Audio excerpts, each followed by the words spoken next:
the symbolizing process which we call thinking, the use of signs, words, symbols, numbers to represent what's going on in the external world or the world of nature,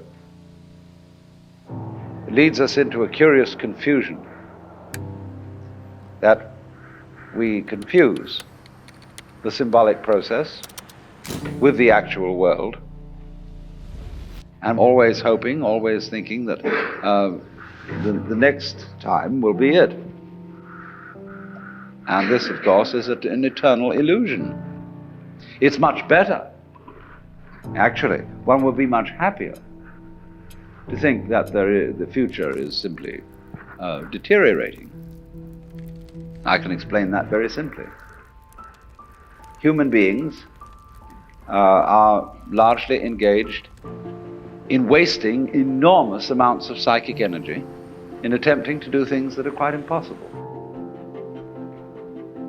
You know, as the proverb says, you can't lift yourself up by your own bootstraps.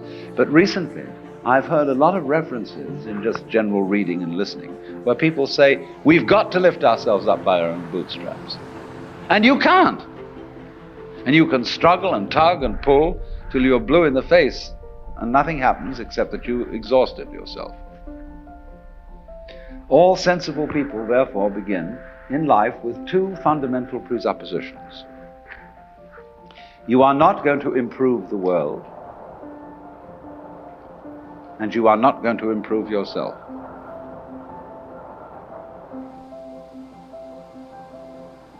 You are just what you are. Once you have accepted that situation, you have an enormous amount of energy available to do things that can be done. And everybody else looking at you from an external point of view will say, my God, how much so-and-so has improved.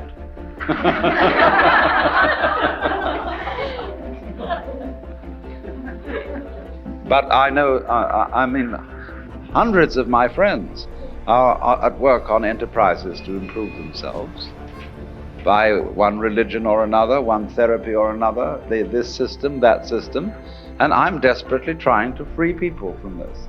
And I suppose that makes me a messiah of some kind. But the thing is that you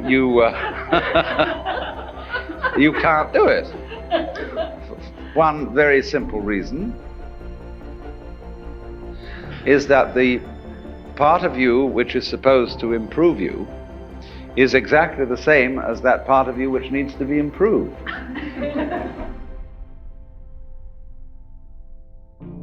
In other words, there isn't any real distinction between bad me and good I, between the higher self, which is spiritual, and the lower self, which is animal. It's all of a piece. You are this organism, this integrated, fascinating energy pattern.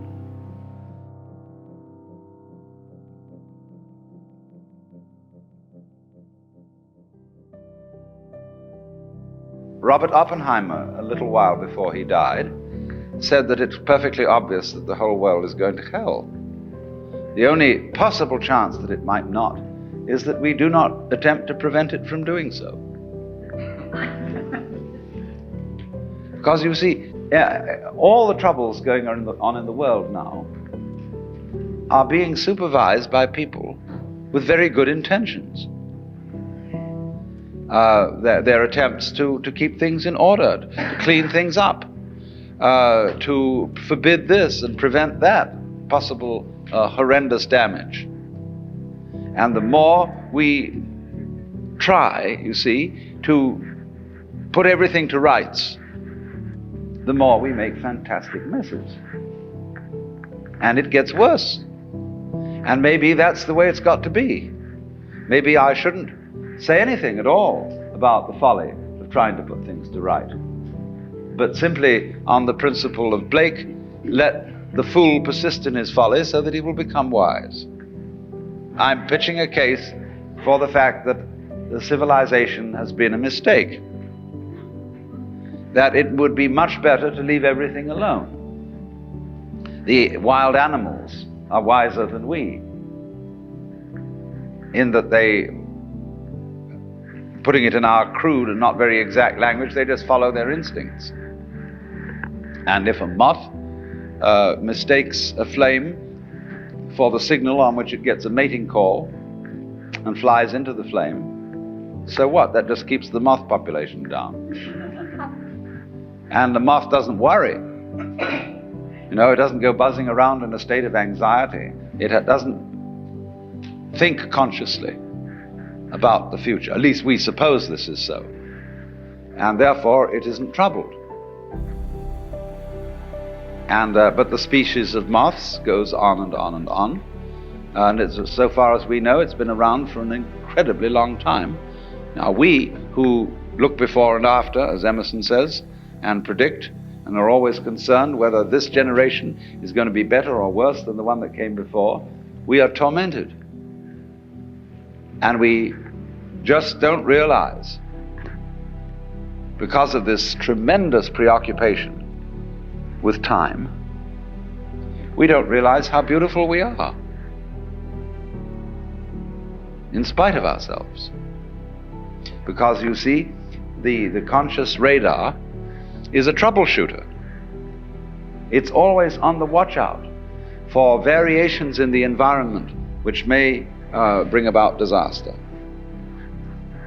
And so our consciousness is from one day's end to another entirely preoccupied with time and with planning and with what has been and with what will be.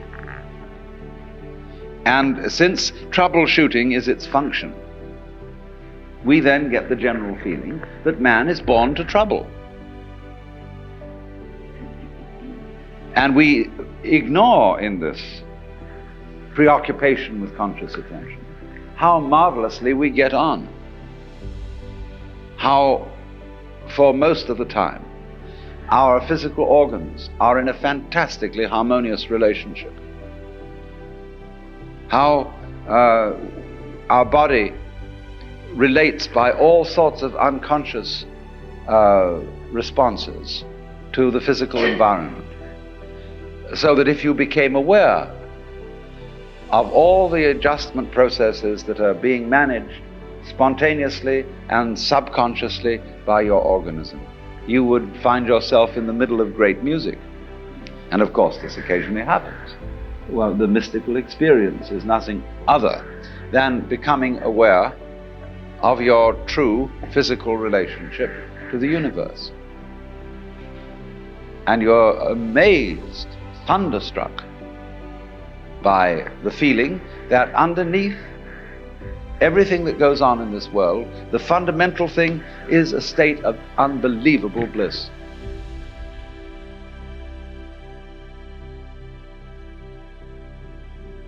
The thing is that oneself is certainly not the stream of consciousness. Oneself is everything that goes on underneath that.